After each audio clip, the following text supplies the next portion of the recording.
Medios UDEC. Muy buenas noches, bienvenidos a un nuevo capítulo de Medios UDEC, el programa de los medios de comunicación de la Universidad de Concepción, donde analizamos la contingencia, distintas temáticas birregionales, y queremos agradecerles por habernos acompañado la semana pasada en nuestro reestreno, una nueva temporada a través de Medios UDEC. Y precisamente vamos de inmediato con los temas que vamos a abordar el día de hoy, porque tenemos harto para conversar en nuestra mesa de trabajo. Abordaremos todo lo que ha ocurrido en esta primera semana con la instalación del Consejo Constitucional y las 4 representantes de Biobío y Ñuble en dicha instancia.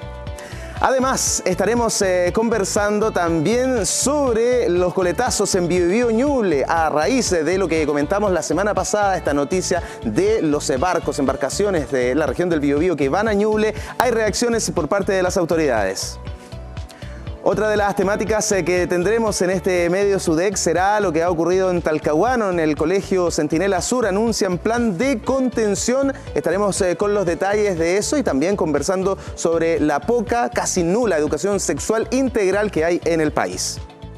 Y en nuestro segundo bloque, el tema más relevante de nuestro país en este instante: camas pediátricas ocupadas llegan al 92,9%. Han fallecido lactantes en diversas zonas de nuestro país. ¿Cuál es la situación de la zona? Lo vamos a conversar inmediatamente con nuestras panelistas y nuestros panelistas. Somos los panelistas con anteojos. Todos el día de hoy estamos en las mismas condiciones. Saludo a la directora de comunicaciones de la Universidad de Concepción, Tabita Moreno. ¿Qué tal, Tabita? ¿Cómo te va? Muy bien, Galo, muchas gracias. Muy buenas noches a todas, a todos. Buenas noches, Paz, Francisco, Jorge. Un gusto estar nuevamente en este segundo programa de esta nueva temporada de Medios UDEC. Saludamos también a Paz Moraga, directora de la Radio Universidad de Concepción. Buenas noches, Paz. Buenas noches, Tabita, buenas noches, Jorge, buenas noches, Francisco, Edgardo. Le vamos a pedir auspicio a una óptica. Una óptica necesaria. Oye, muy contenta de estar de nuevo acá y la verdad es que con temas muy contingentes y preocupantes algunos también. También está con nosotros Jorge Enríquez, editor general de Diario Concepción. ¿Qué tal, Jorge? Buenas noches, Carlos. Buenas noches a la audiencia que nos está viendo a esta hora. Colegas, nuevamente también agradezco su presencia y que podamos conversar de los temas tan relevantes que son para ambas regiones. Y completa la mesa Francisco Martinich, director de la discusión de Chillán. Francisco, buenas noches, bienvenido. Gracias, buenas noches a todos y todas y a la audiencia, por supuesto, y muy interesado en los temas que hoy vamos a abordar en una pauta que está súper contingente. Muy bien, les invito a que comencemos a desarrollar las temáticas. La primera tiene que ver con la instalación del Consejo Constitucional. 50 integrantes, 4 de las regiones de Ñuble y Biobío, 2 para Ñuble, mujeres, 2 para Biobío, también mujeres. ¿Cómo han visto aquello? Ya se armaron las comisiones y comienza este trabajo que va a llevarnos a una propuesta final que vamos a votar en el mes de diciembre, Paz. Así es, Edgardo. Bueno, contarle lo que no es mucha novedad, por supuesto, que las comisiones... la mayoría, o sea, no todos sus líderes son de la derecha, como era de esperarse, obviamente. Tenemos la Comisión de Sistema Político, de Reforma Constitucional y Forma de Estado, donde ahí tenemos a Patricia Sperer, de la región. La Comisión de Función Jurisdiccional y Órganos Autónomos, Principios, Derechos Civiles y Políticos, donde está Carolina Navarrete. Y Derechos Económicos, Sociales y Culturales y Ambientales, donde está Cecilia Medina y Paloma Zúñiga, todas de las regiones del Biobío y Ñuble, esas 4 representantes. Vamos entonces a llevarlo a una gráfica para que quede mucho más claro. Me voy a trasladar acá y luego continuamos. Vamos con la gráfica entonces que nos señala estas 4 comisiones. Hay 12 integrantes por comisión. Sistema Político es la primera. A ver si podemos volver, porque para explicar bien las 4 comisiones, ¿cierto? Que ahí está. Sistema Político es la primera, Reforma Constitucional y Forma de Estado la segunda, Función Jurisdiccional y Órganos Autónomos la tercera y la cuarta, Principios, Derechos Civiles y Políticos. Ahora sí, vamos al desglose de las consejeras de la región del Biobío. Son 2, Patricia Sperer va a estar en la Comisión Sistema Político y Paloma Zúñiga en Principios, Derechos Civiles y Políticos. Y en el caso de las consejeras de la región de Ñuble, ahí tenemos a Cecilia Medina, va a estar en Derechos Económicos, Sociales, Culturales y Ambientales, y Carolina Navarrete en Principios, Derechos Civiles y Políticos. Lo señalamos, lo consignamos de esta forma, porque es muy importante que la gente sepa, ¿cierto?, por quién votó, en qué comisión va a estar. Así es. Contarles también que, como les decía en un inicio, quienes lideran las comisiones son los partidos de derecha, y en Radio Universidad de Concepción publicamos hace unos días atrás un artículo que es Influir siendo minoría, donde se entrevistaron a quienes pertenecen al Consejo y que son minorías que pertenecen a la oposición en este caso. Y la verdad es que el ánimo es de conversación, de llegar a acuerdos, eso es lo que se espera. Y la verdad es que si bien hay una derrota cultural, como ya se ha dicho, se espera poder llegar a escuchar a la gente, que es lo que todos esperamos en definitiva, y que se logre un documento que nos representa a todos y a todas. Quizás recordar a las audiencias que había un tercer consejero electo en la región del Biobío, Aldo Sangüesa, y que efectivamente él renunció, pero como la figura de renuncia no existe, él no se presentó a la sesión, a la primera sesión o a la constitución del Consejo. Por lo tanto, quedó automáticamente fuera por no presentarse. Entonces, ¿eso despotencia a nuestra región? Absolutamente, tenemos un representante menos. Ya se ha conversado en reiteradas ocasiones que todo el proceso de este nuevo proceso constitucional tiene una carencia en la representación de las regiones, y aquí otra vez tenemos un factor que suma a eso, que es un representante menos que se ha bajado en el fondo del Consejo. Yo quisiera sumar un par de situaciones que bien vale la pena hablar. Una tiene que ver con la comisión que integra Patricia Sprenger, que justamente, y sumando lo que decía Tabita en relación a la representación de regiones, ella va a estar en una comisión que, entre los temas, tiene que trabajar la descentralización. Esperamos que nos sirva de puente, digamos, también a muchas organizaciones y a personas preocupadas en la zona por el tema de los temas regionales, y la descentralización pueda tener algún tipo de influencia para poder marcar diferencia.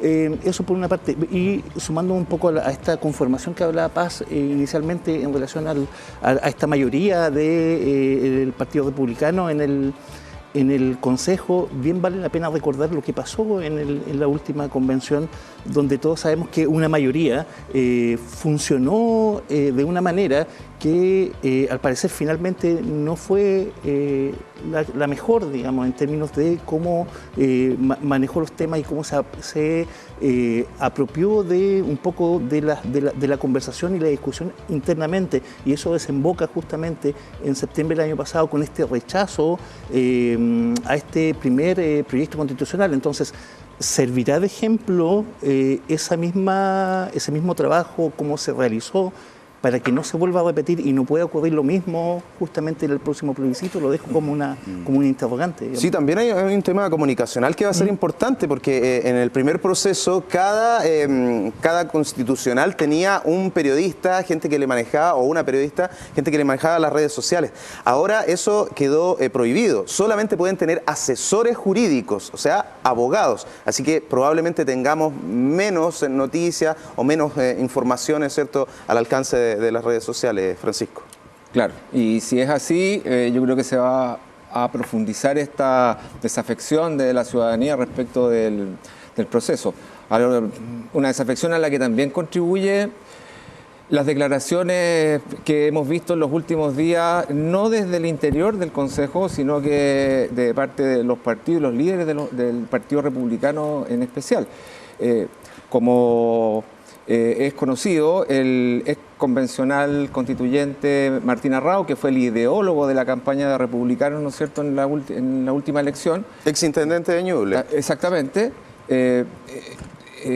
A través de un grupo de WhatsApp, ¿no es cierto?, compartió un comentario, pero la verdad es que se filtró, se dice, pero después yo creo que todos que tenemos un poquito de experiencia en esto sabemos que esas filtraciones hay que verlas con beneficio inventario, porque el mismo relato o el mismo tono tuvieron otros representantes del Partido Republicano en cuanto a desconocer, en primer lugar, la calidad del trabajo realizado por la comisión experta, Y en segundo lugar, ya establecer una suerte de sentencia respecto de el proyecto o el anteproyecto, ¿no es cierto?, que se entregó al Consejo por parte de la Comisión Experta, de que no era suficientemente bueno y que incluso era mejor el texto constitucional vigente. O sea, ya hay una mirada a priori de quienes lideran la colectividad que tiene el poder de veto, digamos, en el Consejo.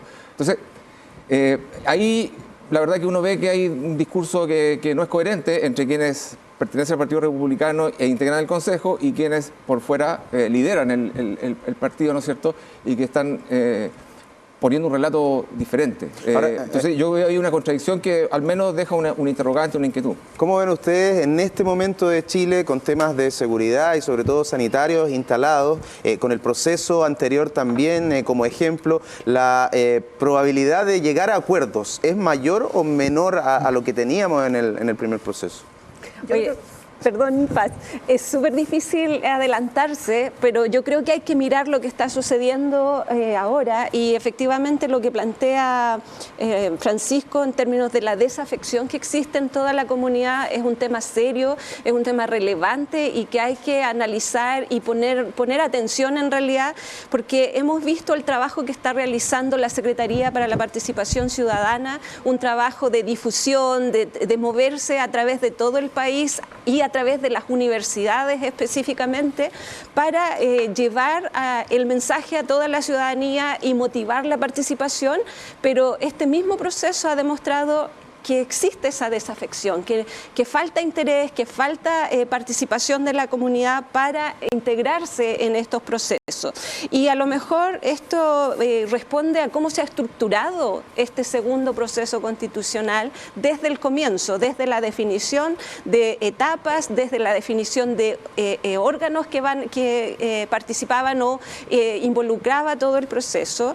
Y además yo quiero ir a la inauguración del Consejo Constitucional, a las palabras de la presidenta Beatriz Hevia en su discurso de inauguración y un poco lo que destacó en su columna del domingo el periodista Óscar Contardo, que es este discurso que lleva la discusión a una supuesta crisis moral en lugar de enfocarse en las problemáticas país. Es como decía Contardo, es que se deja de lado las diferencias sociales, los problemas de desigualdad que tiene Chile, el desinterés o la desconfianza de la ciudadanía en las instituciones públicas y en cambio se lleva la discusión a una supuesta crisis moral de nuestra sociedad.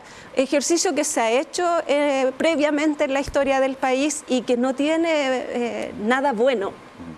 Sí, no entiendo hacia dónde va Tabita, lo otros hay cifras, hay datos, son temas cuantificables. Aquí un poco se lleva la discusión a lo que yo creo que es mejor, ¿cierto? Un tema ideológico, un tema de moral también, y por ahí puede ser mucho más difícil el articular acuerdos para ir avanzando, porque si no, este proceso, recordemos que es más breve y que de aquí a diciembre ya tiene que estar el texto final de propuesta.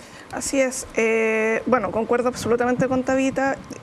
Tengo la fe, esperanza, que uno siempre la tiene, digamos, en que se puedan llegar a acuerdos. El presidente dijo que ya no va a impulsar otro proceso si es que acá se rechaza. Sí, o sea, hay demasiadas cosas en juego y yo creo que en algún minuto todos quienes integran este consejo van a tener que evaluar aquello. O sea, acá no está solamente en juego el que si me gusta o no me gusta una norma o si me gusta moralmente algo, sino que hay cosas que es de país que están en juego. O sea, no está en juego la individualidad de cada uno y de cada una de las que están participando. Pero yo creo que lo vamos a ir viendo paso a paso. O sea, yo aquí veo que semana a semana vamos a ir teniendo como equilibrios distintos y lo más probable es que cuando termine o cuando ya comience a finalizar vamos a ver o determinar qué finalmente queda. Yo creo que relevante va a ser cuando empiecen a votar o cuando aparezcan los temas más controversiales, porque creo que allí se va a definir de alguna forma el espíritu que hay en este consejo integrado por 50 personas. Si es que van por por la mayoría y el voto, y yo tengo la mayoría de votos y entonces impongo mi voluntad, mi idea, mi visión. O se piensa en el país. O tengo, claro, y ahí tengo que pensar en dialogar, tengo que pensar en la capacidad de deliberar, es otra lógica. Entonces son como dos lógicas que no son excluyentes, obviamente, pero vamos a ver dónde se sitúa el Consejo finalmente. Si es solo en la de impongo mi mayoría, esto probablemente se conduzca a un fracaso el proceso y eventualmente un rechazo en diciembre. Pensar en el bien de la ciudadanía y no en los intereses personales o de algún grupo o de alguna ideología o temas valóricos que siempre son los que cuesta sacar adelante. Y hablando de aquello, porque esta es una noticia que tiene muchas aristas, queremos hablar un poco también de lo ocurrido en Talcahuano. Jorge, tú tienes todos los antecedentes de este operativo de salud, ¿cierto?, donde se cometen diversos errores y que va desencadenando también otro tipo de informaciones. Así es, Edgardo. Bueno, todo esto parte el martes pasado, el martes 7 de junio, cuando dos médicos de un CESFAM de Talcahuano concurren a la escuela Villa Centinela Sur para efectuar un operativo con alumnos de quinto año básico. Disculpa, ¿no eran clases de educación sexual como se dijo en un momento? Voy a ese punto, Inmediatamente ocurre este hecho, apoderados salen a denunciar y a protestar porque aseguraron que una charla de educación sexual, o en una charla de educación sexual, se habrían efectuado tocaciones, hablaron ellos textual, a algunos de los alumnos que eran parte de este operativo. Eso origina, a partir de justamente la frase que se aplica en esta denuncia, digamos, que fue calificada como una charla, genera todo una especie se eleva, digamos, a una denuncia fundamentada justamente en un principio de error, digamos, que es un operativo de salud mal interpretado como una charla de educación sexual. Eso por una parte. Bueno, después todos sabemos lo que ocurre, aparecen distintos políticos condenando el hecho, también representantes de gobierno, principalmente de Ministerio de Educación, acuden a Fiscalía, denuncian, también el alcalde de Talcahuano decide suspender tanto a la directora como al personal médico encargado del operativo bueno, continúa la denuncia hasta hoy día, cuando la Defensoría de la Niñez también presenta una denuncia, y el Ministerio de Educación el fin de semana anuncia este plan de contingencia para contener obviamente a los niños que aparecen dentro de esta como eventuales abusados, digamos, por este operativo médico. Ahora, dos cosas y dos hechos llamativos es que efectivamente, como se habla y se ha dicho desde un principio, no desde un principio, sino que se conoce después, no existía el consentimiento de los apoderados para efectuar este operativo médico. El error todavía se está en investigación. ¿Dónde está finalmente ubicado? Entiendo que desde el CESFAM se comunican con la directora del establecimiento, le informan del operativo o que se va a realizar el operativo el día, pero por lo que se sabe hasta ahora, digamos, no habría informado a los apoderados en relación a este operativo. Claro, hay, disculpa, una negligencia importante tanto del equipo de salud como también del equipo educativo.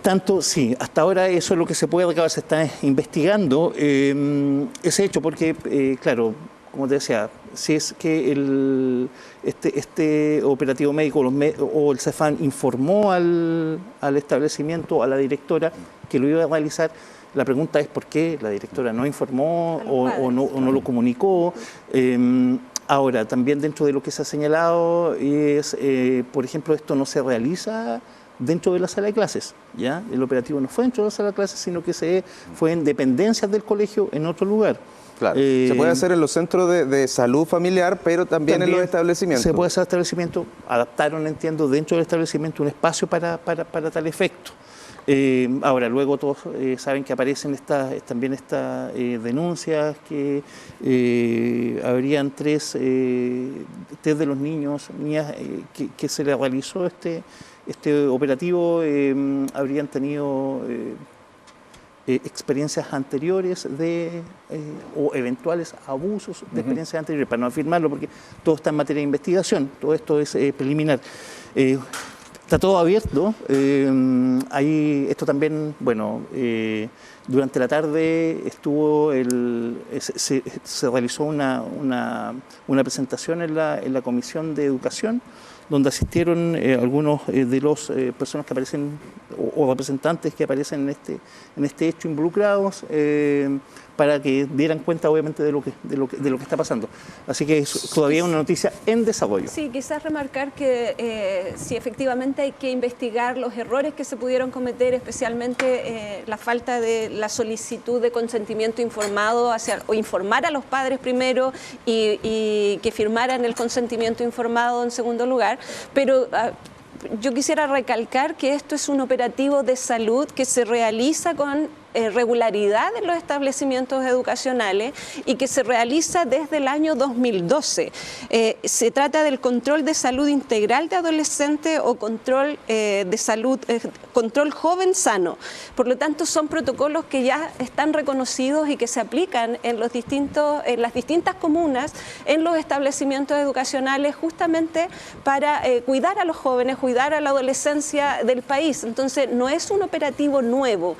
Hay errores que hay que investigar, efectivamente, pero aquí ha habido probablemente una utilización política de estos errores que se tienen que investigar. Precisamente el alcalde de Talcahuano llamó en su momento a gente de su sector a no utilizarlo, pero bueno, ya estaba todo en redes sociales. Ahora, de acuerdo a lo que decía Tabita, no quiero simplificar la conversación, pero yo hablaba con diversos profesionales de la salud y me decían, si es que los adultos responsables se preocuparan de la salud de sus adolescentes, los llevaran a sus controles rutinarios, se le hicieran exámenes, no habría que hacer estos operativos. Se aprovecha también que ellos están en un lugar cautivo, ¿cierto? Con obviamente también profesores, profesoras y con el consentimiento de su padre, que muchas veces tampoco no es que no quieran, sino que no pueden por tiempo, entonces se realiza este operativo de los establecimientos, pero tiene que cumplir con esa serie de requisitos. Pero yo creo que por eso es importante recalcar lo que dice Tabita, o sea, hay que aclarar de qué se trata, hay que aclarar que no se trataba de el uso de la famosa guía, por ejemplo, que hace unas semanas atrás también estaban criticando diputados y diputadas opositores, sino que se trata efectivamente de un control sano, como los famosos control de niños sanos, que cuando se llevan al niño al consultorio, al pediatra, que hay que hacer regularmente, que no se trata de educación sexual. El alcalde fue muy claro al respecto. De hecho, leí que también la acusación que se quería agregar a la acusación constitucional contra el ministro, parlamentarios habrían dicho que ese punto no lo van a apoyar, digamos, porque efectivamente no tiene que ver, o sea, no hay que politizar algo que fue un error grave, que hay que investigar, pero que tiene que ver con algo que ya está establecido, que es algo beneficioso. Pero claro, hay que pedir la autorización a los papás y yo creo que todos estamos de acuerdo en aquello, digamos, que todos como los que somos padres, que tenemos a nuestros hijos en los colegios, cuando salen a terreno, cuando van a ser vacunados, etcétera, nos llegan las comunicaciones y uno dice sí, ok. Desde ese punto de vista hay que verlo, pero hay que aclarar que no era una clase o una charla de educación sexual No, y que es un operativo que es parte de las políticas de salud pública en nuestro país. Entonces. Y que es importante hacerlo. Sí. Pero es un caso que con toda la opacidad que aún tiene y que efectivamente se aclarará, digamos, el próximo día, reinstala el tema de la educación sexual como algo relevante en nuestra sociedad, como un tema pendiente, donde nos quedamos pegados varias décadas atrás. Yo estuve revisando un poco la evolución de nuestra legislación al respecto y es bien poco lo que puedo contar. Sí. Prácticamente las iniciativas todas se han enfrentado, han chocado, digamos, con sectores más conservadores.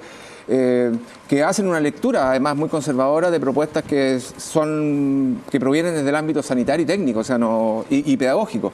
El 2020 no se pudo aprobar la Ley de Educación Sexual Integral en el Congreso. El 2021 hubo incluso un pronunciamiento del Tribunal Constitucional cuando una medida que apuntaba en la dirección justamente de una medida que tenía que ver con garantías y protección integral de los derechos de la niñez. Ese era como el concepto que se llevó al Tribunal Constitucional, también se falló en contra. De modo que hay, por así decirlo, un dique ahí que contiene cualquier esfuerzo de ir avanzando, evolucionando en algo que no hemos quedado bastante atrasados. Y donde hay, bueno, una serie de factores que quizás es muy complejo analizar en este momento, pero creo que donde se cruzan cuestiones valóricas, religiosas, utilización política, y cuestiones también, bueno, como de atoramiento, como una sociedad frenada en algunos aspectos, y una combinación que igual aparece en otros aspectos también de nuestra vida social y política, pero creo que aquí este es como un aspecto que nos tocamos mucho. ¿Crees tú que se debe hablar de educación sexual en los establecimientos educacionales? Absolutamente, de manera responsable, y justamente por eso es importante que sean políticas públicas que estén reguladas, que sean consensuadas, que hayan manuales, que hayan tutorías. Una de las cosas interesantes de lo ocurrido es revisar un poco la interacción que se produce de lo que nosotros hemos publicado en cada uno de nuestros medios, en las redes sociales o en plataformas donde podemos recibir los comentarios de nuestras audiencias, y ahí mucho tiene que ver con criticar la ausencia de política y también esta suerte de que los padres por sí mismos, sin las herramientas suficientes, intenten educar sexualmente a sus hijos, digamos, porque finalmente sin las herramientas y sin el conocimiento se termina distorsionando ese esfuerzo, digamos. Sí, te lo preguntaba para cerrar un dato de una encuesta que realizó el gobierno a través de, la ministra de la Mujer y Equidad de Género, Antonia Orellana, entregó los resultados hace poco, una encuesta telefónica, y señaló que este sondeo señala que la mayoría de los encuestados y encuestadas desaprueba la formación sobre sexualidad que recibió en la escuela, colegio o liceo. Un 22% reconoce que la educación sexual fue muy mala, otro 23% considera que fue mala y un 10% prácticamente que no recibió educación. O sea, datos empíricos, ¿cierto?, que demuestran que, bueno, no es de la mejor la calidad de la enseñanza, de la materia, y de que falta avanzar en esa política pública integral. Te agrego otro dato, sí. Galo, que la última encuesta nacional de juventud mostró que cada año nacen más de 31.000 niños en nuestro país, cuyas madres tienen entre 15 y 19 años y reconocen, digamos, que no estaba en su proyecto de vida el tener hijos. Muy bien. Y un último dato y eso tiene que ver adicional, justamente con desconocimiento. Y un último dato adicional, no tengo en este minuto la cifra exacta, pero el incremento en enfermedades de transmisión sexual entre la comunidad adolescente juvenil es altísimo actualmente, y eso también tiene que ver con los mismos temas. Y porque creen, perdón, es que es importante, y porque además creen que el VIH no está como dentro de la enfermedad de transmisión sexual, como que son dos cosas distintas. Entonces, cuando se habla de la protección del VIH, el uso de preservativos, etcétera, con eso me tengo que cuidar. Pero el resto de las enfermedades de transmisión sexual como que no las tienen consideradas los adolescentes. Sí. No existe. Y eso es parte de la educación, no solamente si quedan o no embarazadas las niñas, sino que tiene que ver con algo tan relevante como la enfermedad de transmisión sexual. Muy bien, estamos justo en la mitad del programa, tenemos que ir a una pausa, recibir a nuestro invitado, pero lo anunciamos en los titulares, al menos tenemos que señalar la respuesta del gobierno regional del Biobío ante el emplazamiento o la noticia a propósito de lo que ocurre en el borde costero de la región de Ñuble, con esta autorización, ¿cierto?, para poder pescar en ese lugar por parte de embarcaciones de Biobío. ¿Qué fue lo que dijo el GORE? Que dice que están operando con la ley, por lo tanto lo respalda. Así que sigue esta polémica con Biobío Ñuble. Bueno, era evidente, efectivamente están operando bajo la ley, digamos. Una ley que ya comentamos cómo fue redactada, en circunstancias donde se necesitaban los votos y se puso este inciso. Pero qué bien que el tema se socialice, que haya reacciones, que obviamente la respuesta de la autoridad de Biobío no cayó tan bien en Ñuble, pero finalmente se está dialogando y bueno, en Ñuble probablemente van a persistir con buscar una fórmula distinta justamente a la de cambiar la ley, porque es muy difícil hacerlo, y más que nada por el lado de la protección ambiental, como comentábamos en la edición anterior. Pero son dos cosas. A mí me llama la atención el argumento de iguales de peso, el tema de empleo. O sea, se habla de 3.000 embarcaciones que están trabajando en la pesca anchoveta y sardina en la zona, que si se generan cambios, efectivamente habrían problemas de empleo, entonces acarrea todo un problema social también, tomando el peso de lo que decían desde Ñuble la semana pasada. Ahora, otro hecho es sumar, tal vez estas inquietudes se deberían conversar con la tramitación de la ley de pesca, que tal vez es una instancia incluso para generar estudios adecuados, digamos, en relación al... Bueno, algo que quedó claro con la Los invito a seguir conversando en comerciales, tenemos que separarnos, nos está esperando, y el último que hablaba era el que tenía que salir, así que Jorge, gracias. No sé, ¿sale? ¿Sí? Pero por supuesto... Para cederle el trono a nuestro invitado. Vamos a la pausa y hablamos de la crisis que estamos viviendo en torno a los virus circulantes en nuestro país, principalmente también acá en la región del Biobío y Ñuble. Vamos y volvemos.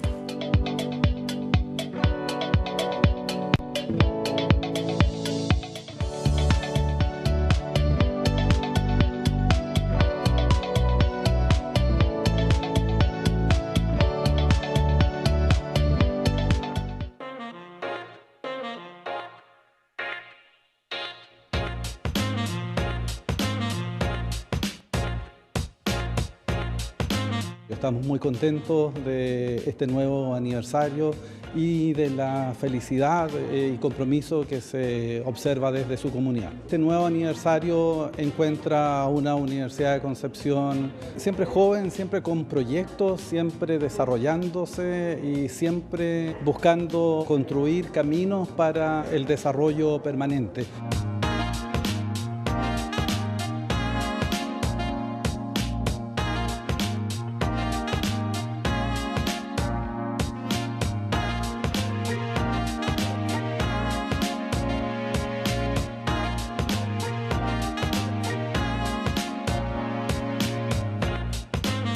Bueno, primero un mensaje de agradecimiento por la fidelidad que han mostrado la institución, el aporte que han hecho durante todo este tiempo. Es un día donde además celebramos al trabajador universitario y de alguna otra manera lo reflejamos de manera especial reconociendo a estos trabajadores que cumplen 25 y 30 años de servicio. Feliz porque es un tiempo que uno no se da cuenta cómo pasa. Tú miras hacia atrás y parece ser que entraste hace un par de años solamente. No sabría expresarte todo lo que siento en este momento porque son muchas cosas las que uno pasa.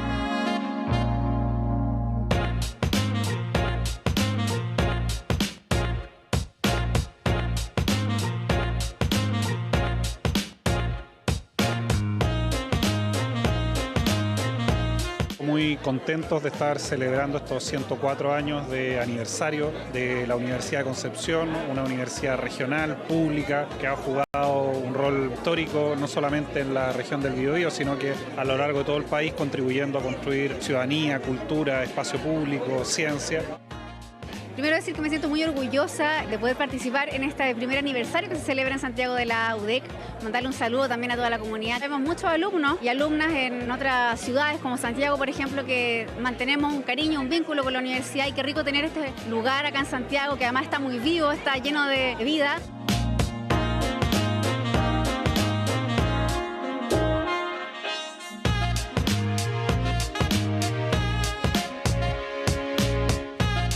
Tiene varios componentes, varios ejes de acción campo-naturaleza. Uno de ellos la conservación de los remanentes que quedan hoy día, los bosques nativos, los ecosistemas acuáticos. También tenemos hoy en día la posibilidad de poder avanzar hacia la conservación ex situ, es decir, la creación de jardines botánicos. En esas instancias habrán senderos en los cuales las personas podrán conocer y ser parte de este proyecto.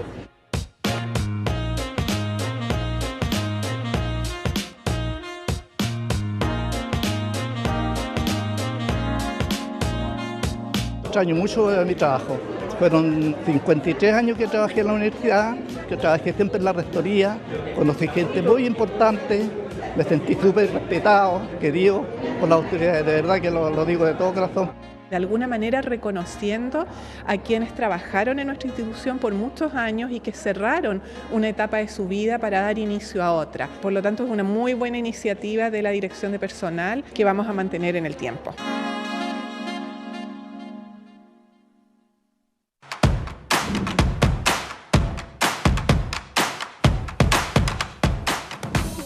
Medios UDEC, el grupo de medios de comunicación de la Corporación Universidad de Concepción. Medios UDEC está integrado por Diario Concepción. Revisa su papel digital en diarioconcepcion.cl y todas las informaciones en sus distintas redes sociales. TVU, Televisión de la Universidad de Concepción. Sigue sus señales en televisión, cable operadores y redes sociales. Radio UDEC 95.1 FM, radioudec.cl y todas sus redes sociales. Y La Discusión, el diario más leído de la región de Ñuble, ladiscusión.cl, Radio La Discusión 94.7 FM y sus multiplataformas. Medios UDEC, el grupo de medios de comunicación de la Corporación Universidad de Concepción.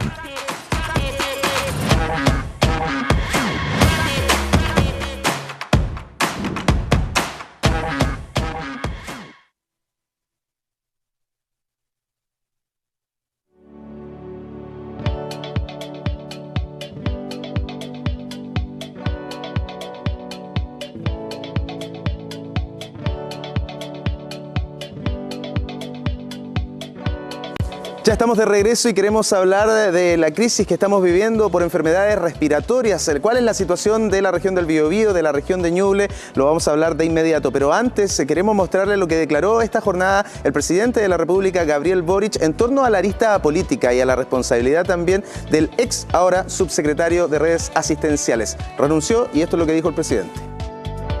Esta mañana quiero informarle al país que he decidido aceptar la renuncia del subsecretario Fernando Arauz, a quien agradezco su gestión durante este periodo.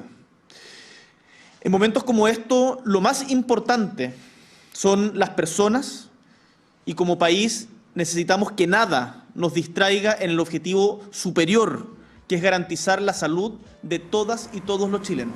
Ese es el objetivo principal, señala el presidente, y por eso también se nombra a alguien con trayectoria. Vamos a revisar la gráfica de quién es el nuevo subsecretario de redes asistenciales encargado de coordinar la red pública y también la red privada. Ahí está Osvaldo Salgado Cepeda, médico otorrinolaringólogo de la Universidad de Chile y fue subsecretario de Salud durante el exgobierno del presidente Lagos. También estuvo en el gobierno de la presidenta Bachelet, encargado de salud allá en Santiago.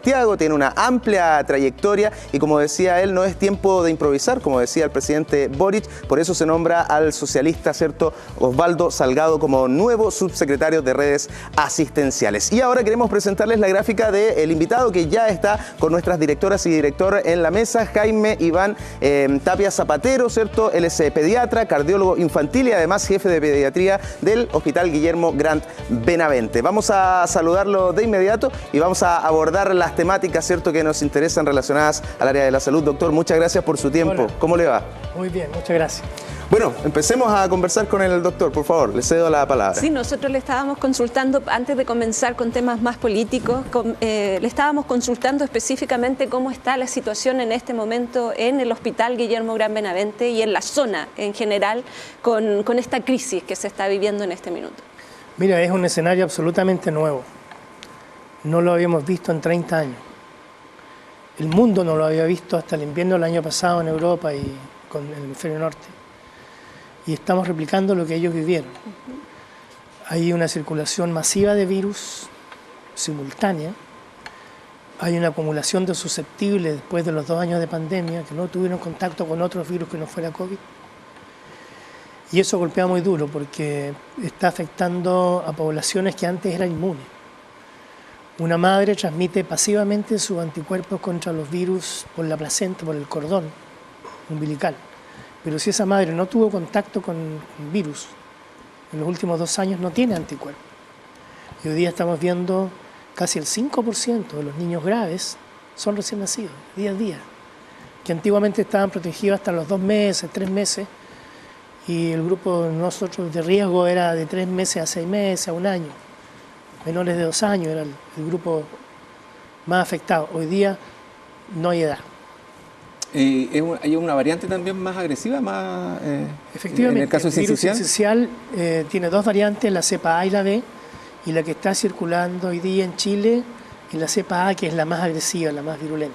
Y usted dice, bueno, esto ocurrió en Europa el año pasado, de modo que uno podría extrapolar esa experiencia y anticipar lo que iba a ocurrir en nuestro país. Es lo que se hace todos los años respecto de la vacuna. Con la vacuna influenza, por ejemplo, se ponen en la vacuna las cepas que circularon el año anterior en Europa. El CDC, que es el Centro de Control de Enfermedades de Estados Unidos, y el Centro de Control de Enfermedades Europeo, hicieron una alerta por ahí por octubre, noviembre del año pasado, que esto era insólito para ellos. Incluso hablaban de hospitales de campaña. Las tasas de hospitalizaciones en ellos subieron al 100%. Y por lo tanto era previsible suponer que si la misma cepa era la que llegaba a nosotros, íbamos a tener el mismo escenario. Y es exactamente lo que se está replicando hoy. Doctor, recién nos estaba comentando fuera de pantalla que también hay, en la situación del hospital, también hay otros fenómenos, elementos que contribuyen a que las camas también estén más ocupadas. Estábamos hablando del copago cero, por ejemplo. ¿Qué nos puede contar y cuál es la situación que están viviendo en este minuto respecto a la ocupación de camas? Mira, hemos hecho un esfuerzo en nombre que es diario para ir reconvirtiendo camas. Hoy día tenemos un 50% más de camas críticas y un 60% más de camas de cuidado medio. Y podemos todavía subir si esto fuera necesario.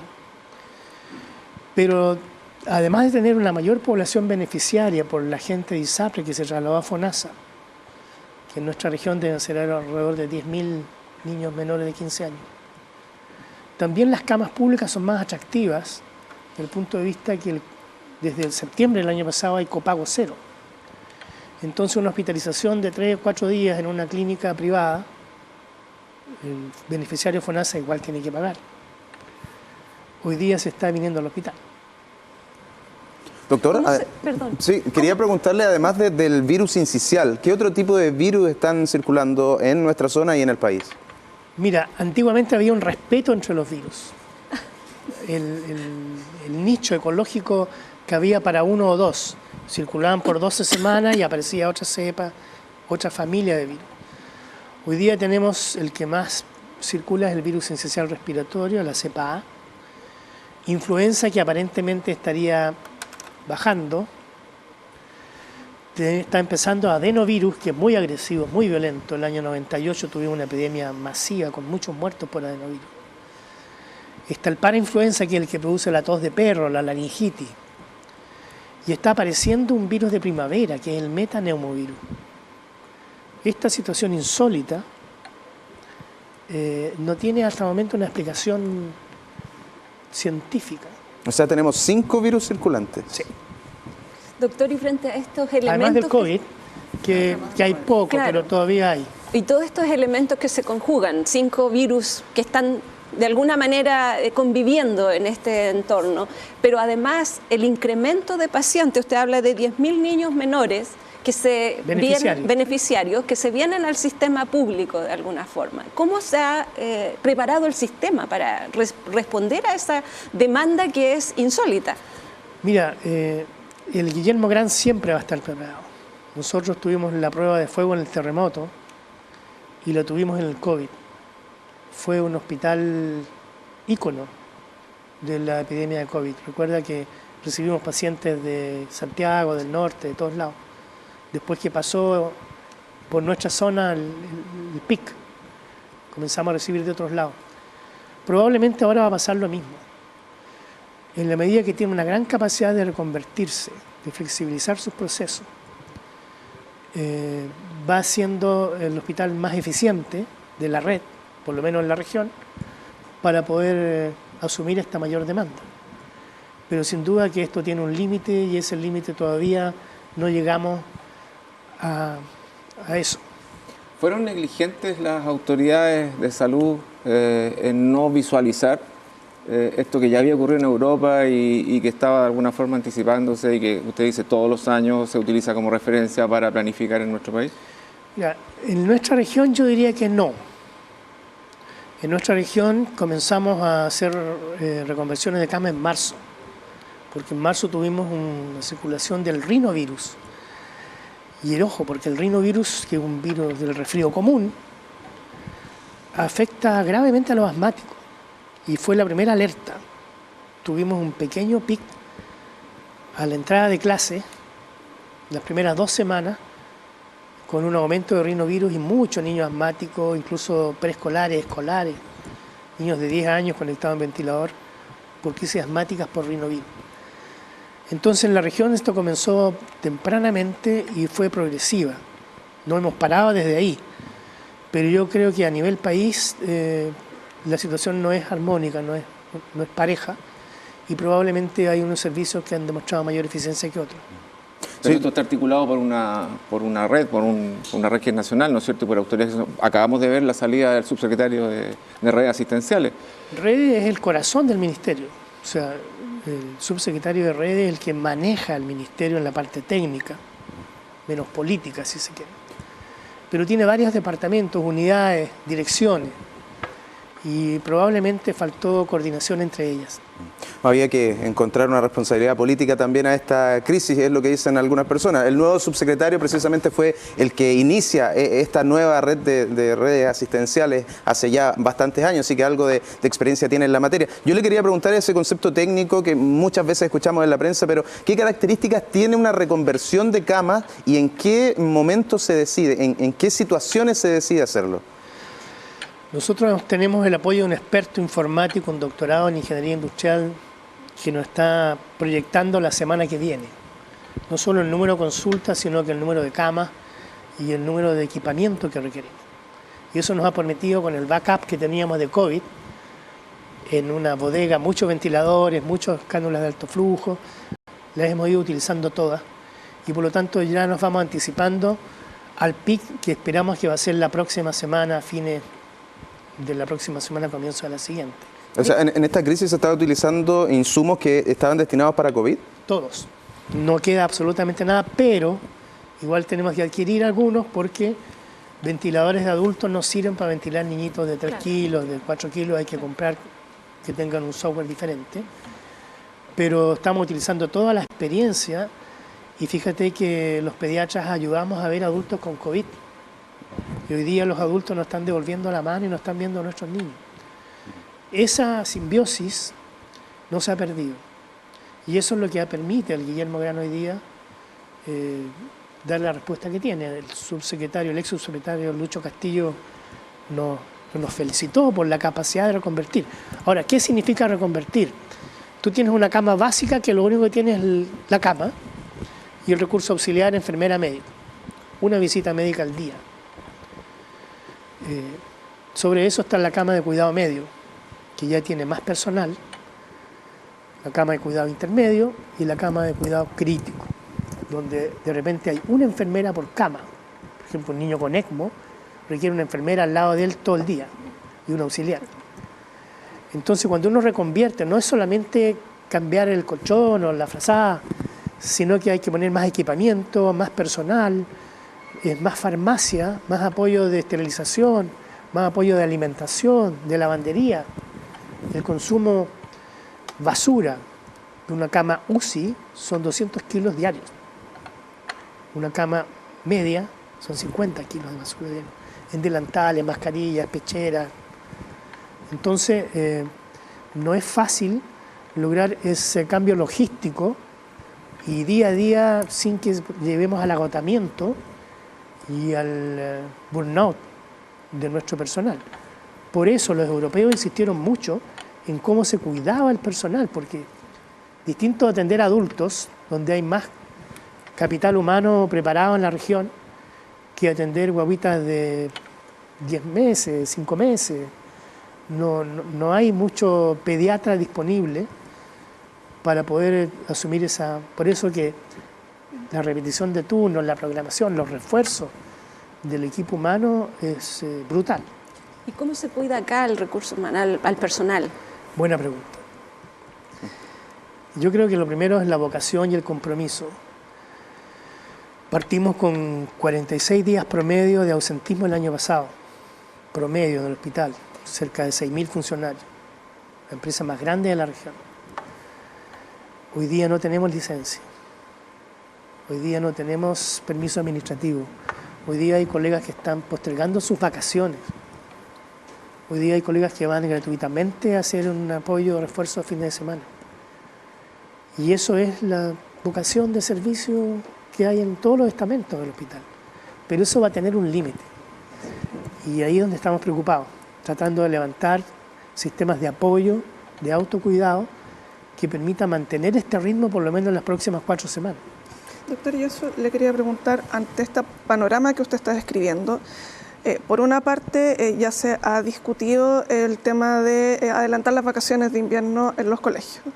¿Es necesario? ¿Cómo lo ven ustedes? Es una cosa. Y lo otro, que aunque puede sonar repetitivo para muchos, yo que soy madre de 2 menores, finalmente, ¿qué puede hacer uno para extremar los cuidados de los niños y niñas que se pueden enfrentar a... que están siendo los más afectados en este minuto? Mira, la tasa de ataque del BRS en una sala cuna es 90%. O sea, si hay un niño que llega con BRS y lo disemina, el 90% de esos niños se va a enfermar en esa semana de BRS. Por lo tanto, es fundamental tomar las precauciones que permitan evitar el contagio, porque el virus sincicial respiratorio, su reservorio es humano. No es como el virus Anta que está en los ratones. Solo se transmite de persona a persona el sincicial que afecta a los humanos. Hay otras variantes de los animales. Y por lo tanto, cuando uno dice voy a tratar de adelantar las vacaciones, lo que está pidiendo es que si el periodo de incubación es de 3 a 5 días, el niño se va de vacaciones el viernes, pero ya se va contagiado, se va a enfermar el martes o miércoles de la semana siguiente. Y la curva no va a bajar hasta unos 6 o 7 días después, pero baja, y baja por 2 semanas. Y después que vuelven a clase hay una segunda curva de pic, pero menor. Entonces lo que uno plantea cuando quiere adelantar las vacaciones es precisamente dejar esa etapa de oxigenamiento a los equipos de salud para poder rearticularse, que es distinto a enfrentar un solo pic grande y alto. Doctor, según sus estimaciones, en nuestra zona, ¿cuándo deberíamos tener el pic de enfermedades respiratorias? A fines de la próxima semana o a mediados de la subsiguiente. ¿Qué significa eso en términos de ocupación? En este minuto, por ejemplo, ¿cuál es el nivel de ocupación de camas? De las 26 camas UCI tenemos 1 o 2, que es muy variable a la hora del día, porque puede no haber ninguna, y en 6 horas se hace un traslado y se habilita. Y en camas de cuidado medio tenemos 95% de ocupación. En el hospital Guillermo Gran Benavente. Y si es que ocurriese un episodio de un colapso de camas ahí, ¿se toma la determinación de llevarlo al servicio privado acá en la zona, de acuerdo a las características de la paciente? No, siempre está eso abierto. Nosotros tenemos una unidad de gestión centralizada de cama a nivel país, donde tú pones, tengo un niño en urgencia, no tengo cama en el hospital, y sí, hay una cama en Ñuble, ya, se va a Ñuble. Pero nos han ofrecido camas de repente en Osorno y Valdivia, o en Arica también nos ofrecen. Pero también podría ser una de las clínicas de Concepción. Sí, claro, eso es lo primero que se busca. Pero ¿tienen capacidad? Voy al caso de Ñuble, por ejemplo, los establecimientos privados no tienen camas pediátricas. Todo desemboca al hospital regional Herminda Martín. Claro, acá son pocas las camas críticas de niños en la red privada. Aunque se amplíen al doble, no va a superar nunca la capacidad del Guillermo Gran. El pic de sincicial o en general de la enfermedad respiratoria no es parejo en el territorio nacional, ¿verdad? No. Y entonces, ¿cómo se pueden tomar decisiones, por ejemplo, de vacaciones para que sea eficiente si se manda a los niños para casa aquí, pero por región en Santiago son 2 o 3 semanas después? Es lo que siempre hemos alegado y discutido con el nivel central de evitar el centralismo. Son decisiones territoriales. Claro. Nosotros siempre partimos primero Punta Arenas, Temuco, Concepción. Y a las 2 semanas empieza a circular en Santiago. Y más, un tiempo más en Arica. Entonces son decisiones territoriales, no pueden ser decisiones nacionales porque el escenario no es el mismo.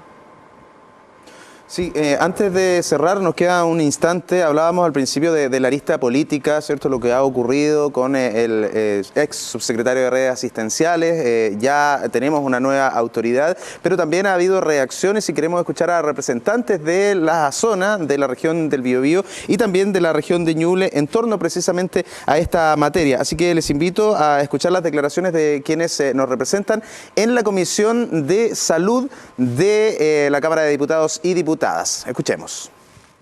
Estamos ante una crisis de salud que está afectando principalmente a los niños hoy día en el país con estas enfermedades respiratorias. Creo que es momento de adelantar las vacaciones de invierno, como lo ha pedido el Colegio Médico de la región del Biobío, encabezado por Germán Acuña. Creo que es el momento de volver a utilizar al interior de los colegios y en donde hay aglomeración las mascarillas. Y por otro lado, claramente aquí hay una responsabilidad política. Esto que está pasando fue advertido a las autoridades de salud a partir del 18 de mayo desde la región del Biobío. El gobierno debe adoptar una actitud proactiva ante esta crisis y replicar las medidas que ya fueron implementadas durante la pandemia. Contamos con centros de salud, con personal capacitado y tremendamente comprometido, además de una población que ya ha sido educada en medidas sanitarias.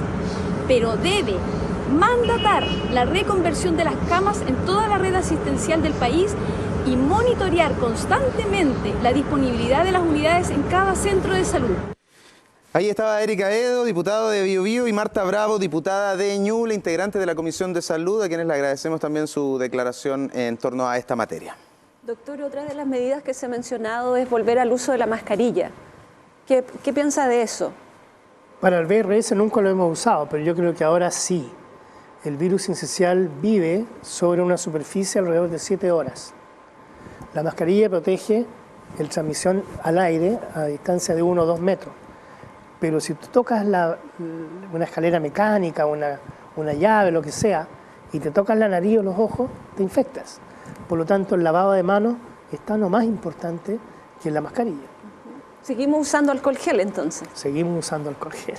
¿Mascarilla para la persona que está enferma o también para los que quieren protegerse? Esa ha sido una discusión hasta mundial, me atrevería a decir. O sea, al enfermo hay que aislarlo. Yo recomiendo no enviar a los niños enfermos a clase. Yo mismo he dado certificados por 2 o 3 semanas para que los niños no vayan, porque siempre hay alguien enfermo en el curso. Y cuando se recuperen y van convalecientes, a los 3 días están de nuevo enfermos porque tienen otro virus, no el que tuvieron antes. Por lo tanto, el uso de mascarilla es para el que está más vulnerable, que son los grupos de mayores de edad, los niños con enfermedades crónicas. Pero ojo, no hacer actividad física, por ejemplo, con esta contaminación ambiental que tenemos en preemergencia, con estos fríos y con este nivel de infección circulando, no es muy bueno hacer actividad física o clases de educación física en los colegios. Y evitar también las aglomeraciones o espacios muy concurridos, ¿no es cierto?, espacios cerrados. A veces resulta una contradicción que vemos que autoridades comunales organizan actividades masivas con niños en estas fechas. No es recomendable, igual deberían contribuir al menos aplazar esas actividades. Yo creo que no solo el presidente Boris, varios presidentes han dicho los niños primero, y eso lo hemos escuchado muchas veces, pero no hay demostraciones de eso, porque ir al mall o ir a un escenario de alta concurrencia es una decisión por último de la familia, pero cómo el Estado protege a su población infantil, esa es otra cosa, esa es otra dimensión y esa es una decisión más macro. Doctor, un consejo final, un mensaje para la ciudadanía. Estamos hablando de uno de los hospitales más importantes de Chile, el más grande, un excelente trabajo. Siempre el Hospital Guillermo Gran Benavente, siempre el Hospital Higueras también. Muy buenos comentarios en torno a los profesionales y a las capacidades que tienen también, ayudando incluso a la zona centro-sur del país. Un mensaje para la gente en estas fechas tan complejas. Yo creo que nos quedan 2 semanas, hay que tomar el máximo de precauciones, consultar en urgencia solo si hay signos de insuficiencia respiratoria, que se han publicitado largamente, y circunscribir y aislar a los niños enfermos. Esta enfermedad dura 6-7 días, el día más crítico entre el 3º y el 5º, y tratar de usar medicamentos que puedan ayudarnos. Muy bien, muchas gracias, doctor.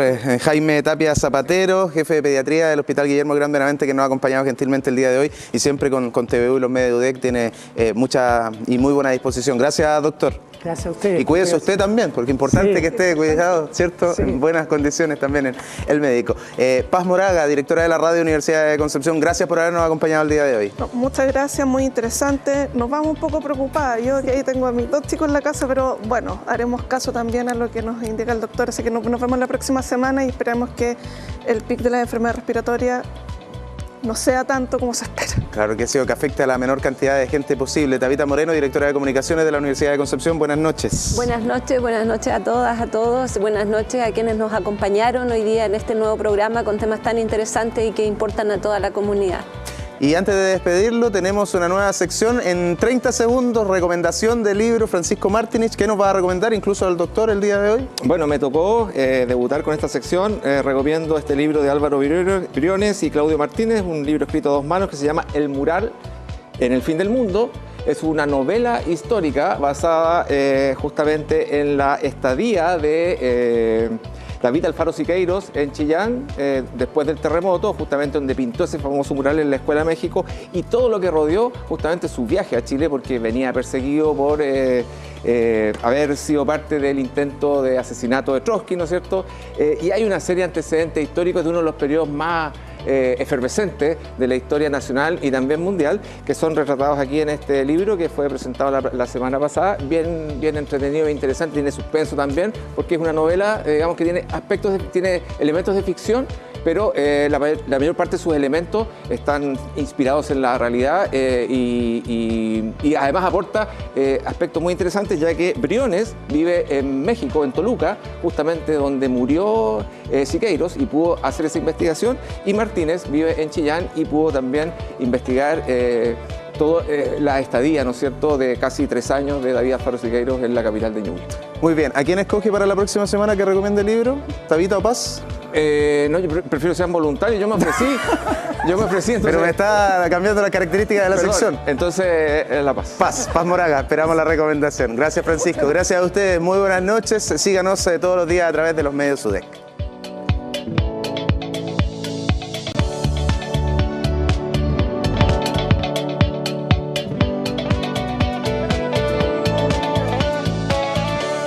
Medios UDEC.